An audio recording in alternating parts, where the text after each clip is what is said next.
Well, hello everyone. I wanted to share a quick update for all of you guys about where things are at in the mission of Damascus, and then a personal note. So, for those of you, many of you guys kind of understand the concept of Damascus, but I kind of wanted to present it from a different angle.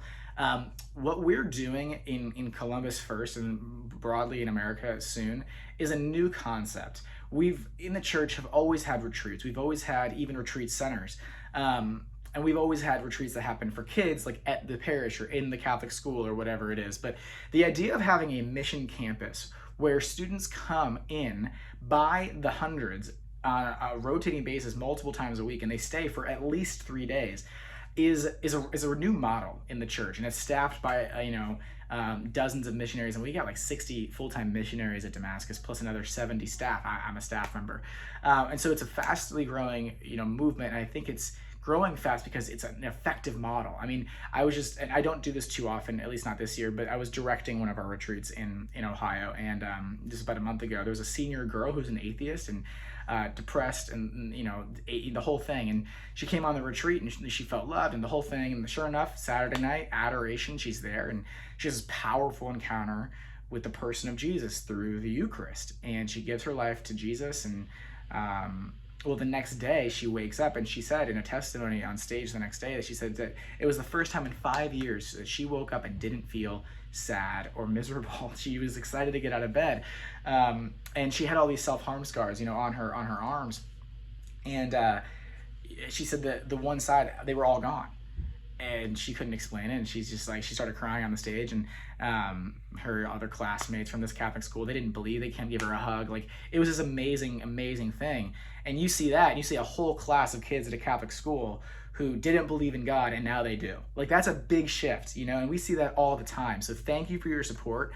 That happens. We served about 15,000 kids a year, and we did that about 15,000 about this year. So okay, so this coming summer, as many of you know, we're launching another camp. I'll be directing the programming out there, and our Michigan location will serve about 1,000 young people in week-long experiences that are high adventure and high faith.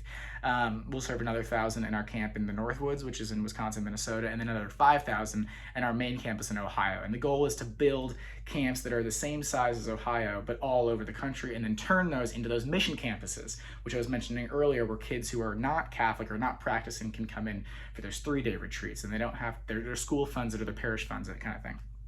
Okay. Now, personal.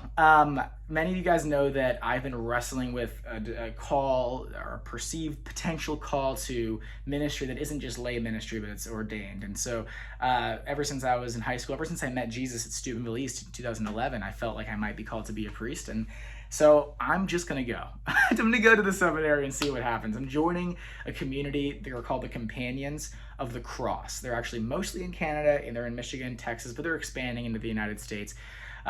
More on them to come, but I want to ask for your prayers on that, because it's kind of a vulnerable place. So what do I mean? Well, essentially, a lot of guys go into the seminary, especially at my age, and they're like, I know I want to go be a priest. I'm sacrificing a lot. Like, Damascus he said, hey, look, Connell, we believe that you can have a real impact in our mission, nationally. And so to put that at least on pause and potentially give it up is challenging. So I'd ask for your prayers in that.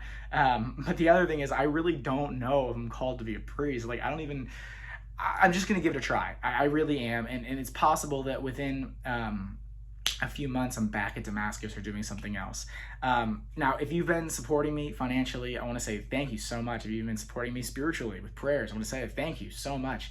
That is what has made this mission possible, and the conversions that we've seen possible. Like, lives have been changed by the dozens, hundreds, because of what you guys have done.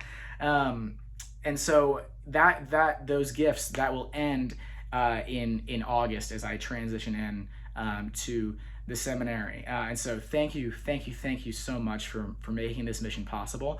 The gifts will end then, although I don't know. It's possible that I may reach out December, a year from then, and say, hey, I'm actually just turning back into Damascus, because I do believe that the Lord invited me into a powerful mission there, and part of me really doesn't think it's done.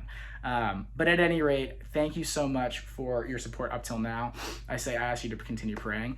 Yeah, I'll keep you guys posted on how everything's going. But until next time, you guys are amazing. God bless you. I pray for you all the time. In Jesus' name.